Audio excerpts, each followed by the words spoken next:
দর্শক, ঘটনাস্থল থেকে সরাসরি যোগ দিচ্ছেন সহকর্মী সঞ্জু রায়। সঞ্জু আছেন আমাদের সাথে। সঞ্জু, আগুন কিভাবে লেগেছে এই মুহূর্তে কোনো তথ্য পেয়েছেন কিনা জানাবেন।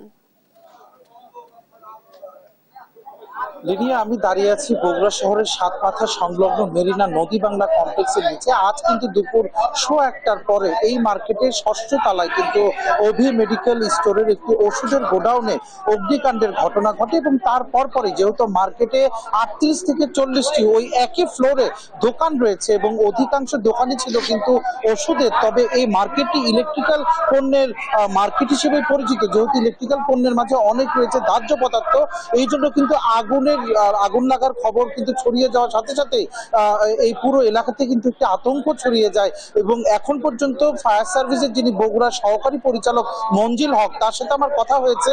তিনি যেটি জানিয়েছেন যে তারা এখনো কিন্তু ক্ষয়ক্ষতির যে পরিমাণ তা হিসেব করতে পারেনি, তবে আগুন নিয়ন্ত্রণে এসেছে মোট 8টি ইউনিটের চেষ্টায়।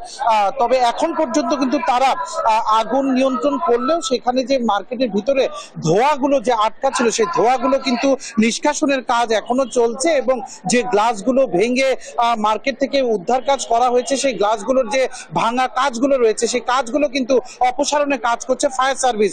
আমরা কিন্তু বলতেই পারি যে এখন পর্যন্ত কিন্তু আগুন নিয়ন্ত্রণের জন্য যে কার্যক্রমগুলো সেই কার্যক্রম কিন্তু পুরোপুরি শেষ হয়নি এবং আমাদের সাথে কিন্তু এখন পর্যন্ত অফিসিয়ালি কোনো কথা বলেনি ফায়ার সার্ভিসের কর্তৃপক্ষ। তাদের সাথে কথা বলার পর আমি আসলে জানাতে পারবো যে এখানে কি পরিমাণ ক্ষয়ক্ষতি এই আগুনের কারণে হয়েছে। তবে এই মার্কেটটি কিন্তু বগুড়া শহরে অত্যন্ত সুপরিচিত এবং প্রতিটি ফ্লোরেই অনেক দোকান রয়েছে এবং যেহেতু ষষ্ঠ তলায় আগুনটি লেগেছে, ফায়ার সার্ভিস আগুন নিয়ন্ত্রণ করলেও সবচেয়ে বেশি যে কষ্টটি হয়েছে সেটি হলো তার ভিতরে সৃষ্ট ধোঁয়া এবং এখানে কিন্তু প্রায় 9 জনের মতো আটকা পড়েছিল, যাদেরকে সুস্থভাবে উদ্ধার করতে সক্ষম হয়েছে।